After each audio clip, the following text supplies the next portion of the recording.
अस्सलाम वालेकुम। कैसे हैं आप सब? उम्मीद है कि ठीक ठाक होंगे, खैरियत से होंगे, मज़े में होंगे।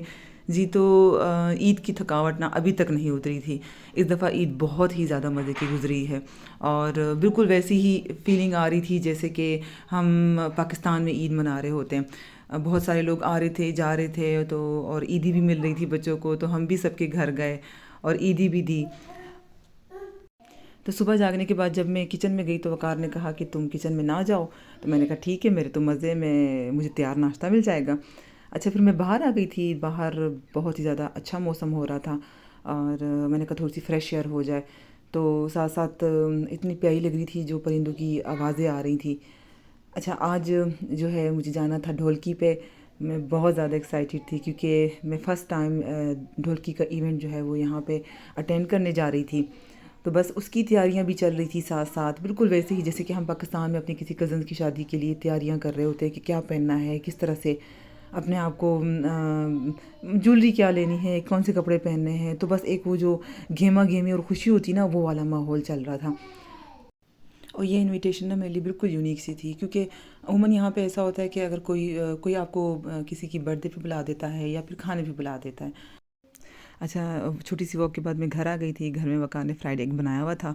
तो जब मैंने गौर किया तो मुझे अंदाज़ा हो गया था कि ये ब्लैक पेपर नहीं है, बल्कि कुछ और है। असल में वक़ार ने ब्लैक पेपर की जगह चिया सीड डाल दिए थे। तो गलती मेरी थी क्योंकि जिस बोतल में मैंने चिया सीड डाले हुए थे उसके ऊपर टैग लगा हुआ था ब्लैक पेपर का, और उन्होंने ब्लैक पेपर समझ के इसे डाल दिया था। मगर मगर यकीन करें कि ये चिया सीड इतने मज़े के लग रहे थे ना, जबकि ये एग के साथ फ्राई हो गए थे और बिल्कुल एक क्रिस्पी सा टच आ रहा था एग के साथ इनका। तो मेरी मेहंदी जो है माशाल्लाह बिल्कुल वैसे ही थी जो मैंने ईद पे लगाई थी। ये बिल्कुल भी डिम नहीं हुई थी। तो आज इवेंट के हिसाब से मेरी मेहंदी जो है वो परफेक्ट थी और बहुत प्यारी लग रही थी। अच्छा, मैंने बेटी के लिए ड्रेस निकाला था जो कि वरीशा के लिए उनकी दादों ने भेजा था पाकिस्तान से। ये इन्होंने लिया था सेनोरिटा से, और बैंगल्स जो है मैंने शीन से लिए हुए थे वरीशा के लिए। बैंगल्स की क्वालिटी बहुत ज़्यादा अच्छी है, प्लस जो गरारा है वो भी बहुत ज़्यादा ही खूबसूरत और अच्छा है। और ये माथा पट्टी भी ली थी वरीशा के लिए। अच्छा, तो फिर मैं चली गई थी तैयार होने के लिए क्योंकि मुझे तैयार होना था। अ,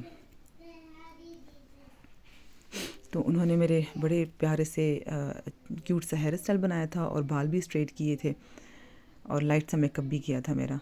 तो ये मेरा ड्रेस है पिंक सा, बिल्कुल इवेंट के हिसाब से।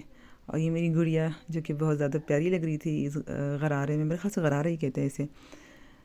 साथ साथ उसकी मेहंदी भी बहुत ज़्यादा प्यारी थी। तो वरीशा की मेहंदी भी बिल्कुल नहीं उतरी थी, बिल्कुल वैसी थी जैसे कि इसने फर्स्ट डे लगाई थी ईद पे। आ गए थे हम हॉल में। तो हॉल में कुछ इस तरह का सिचुएशन थी और दुल्हन के लिए स्टेज तैयार किया गया था, बिल्कुल इवेंट के हिसाब से सारी डेकोरेशन हुई हुई थी। अच्छा, इस वक्त जो है ना आपको ये डेकोरेशन थोड़ी सी कम नज़र आ रही है, मगर जब दुल्हन आ गई थी, दुल्हन के आते साथ ही इन्होंने मज़ीद सारी डेकोरेशन रखना शुरू कर दी थी। और मुझे ना इनका ये आइडिया अच्छा लगा था क्योंकि आपको पता है ना कि बच्चों से तो शैतान ने भी पनाह मांगी है। तो जितने भी लोग थे सब बहुत ज़्यादा खूबसूरत लग रहे थे। सब ने इवेंट के हिसाब से कपड़े पहने हुए थे। और अच्छा, जब मैं अंदर आई ना मुझे बिल्कुल भी ऐसा नहीं लगा कि मैं अजनबियों के दरमियान आ गई हूँ। सारे बहुत ज़्यादा अच्छे गपशपी लोग थे और वेलकमिंग लोग थे। तो स्टार्टर भी इन्होंने रखा हुआ था। स्टार्टर में इन्होंने मिनी बंस रखे हुए थे और रोल को भी इन्होंने छोटे छोटे पीसेस में काट के रखा हुआ था। साथ में गोलगप्पे भी थे और गोलगप्पे बहुत ही ज़्यादा मज़े के और आला थे। तो मैंने तो गोलगप्पे खाया और उसका जो पानी था ना वो बड़ा मज़े का था, बिल्कुल वैसे ही जैसे हम पाकिस्तान में खाते हैं। अच्छा, मैं छोटे छोटे क्लिप्स बना रही थी। तो इतने खूबसूरत हाथ थे, इतनी प्यारी प्यारी ज्वेलरी लोगों ने पहनी थी ना, तो मैंने सबकी क्लिप्स बना दी थी। जो लेडी है ना, इनका इनका जो ओवरऑल जो गेटअप था ना वो बड़ा प्यारा था। तो बस मैं घूमी जा रही थी, गपशप चल रही थी, हल्ला गुल्ला हो रहा था। देखिए कितने खूबसूरत प्यारे हाथ और ज्वेलरी, बिल्कुल वैसा ही था जैसे कि मैं ना पाकिस्तान में कोई शादी की तकरीब में आई हुई हूँ। अच्छा, जब दुल्हन आ गई तो दुल्हन आ चुकी थी और दुल्हन के आने के बाद ना इन्होंने सारी डेकोरेशन रखना शुरू कर दी थी। ये केक था, केक बड़ा ही प्यारा डेकोर हुआ हुआ था। इसके ऊपर छोटी सी ढोलकी थी, साथ साथ कप केक्स भी रखे हुए थे, बिल्कुल इवेंट के हिसाब से। और इसके साथ ही इन्होंने जो है वो एक अम्ब्रेला अम्ब्रेला तो उन्होंने अच्छे खासे लगाए हुए थे, ऊपर भी था और नीचे भी रखे हुए थे। तो इसने ना स्टेज और ज़्यादा स्टेज को एनहेंस कर दिया था, बिल्कुल जैसे कि ढोलकी वाला माहौल बना दिया था। तो खाना फिर शुरू कर दिया था। खाने में इन्होंने बिरयानी रखी थी और चिकन भी था और साथ में चॉप्स भी थे, तो और ज़र्दा भी था और साथ में खीर भी थी। ज़र्दा जो है ना बहुत ही मज़े का था, बहुत ज़्यादा, जिस तरह से शादियों में होता है। अच्छा, सैलेड में रशियन सैलेड था और एवोकाडो सैलेड था। तो एवोकाडो सैलेड मुझे बहुत मज़े का लगा था। अच्छा, वैसे तो इवेंट बहुत ही ज़्यादा मज़े का था, बड़े अच्छे से उसको ऑर्गेनाइज़ किया गया था, मगर इस इवेंट को 4 चाँद लगा दिए थे इस ढोलकी ने। और जो लेडी ये ढोलकी बजा रही थी और साथ में गाने गा रही थी ना, यकीन करें उन्होंने इस इवेंट को, इस प्रोग्राम को और ज़्यादा अच्छा कर दिया था। सब लोग बहुत ज़्यादा अच्छे थे, बहुत ज़्यादा वेल ऑर्गेनाइज थे। उनको पता था कि हमने किस तरह से इस इवेंट को अटेंड करना है, और मुझे तो वाकई में बहुत मज़ा आया था।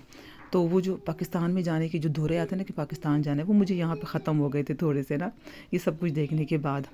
तो मुझे उम्मीद है कि आपको मेरा ये व्लॉग अच्छा लगा होगा। तो बस मैं अब आपसे जाऊंगी इजाज़त, साथ साथ आपके लिए मैं क्लिप्स छोड़ के जा रही हूँ। आप इंजॉय करें इस ढोलकी को। अल्लाह हाफिज़।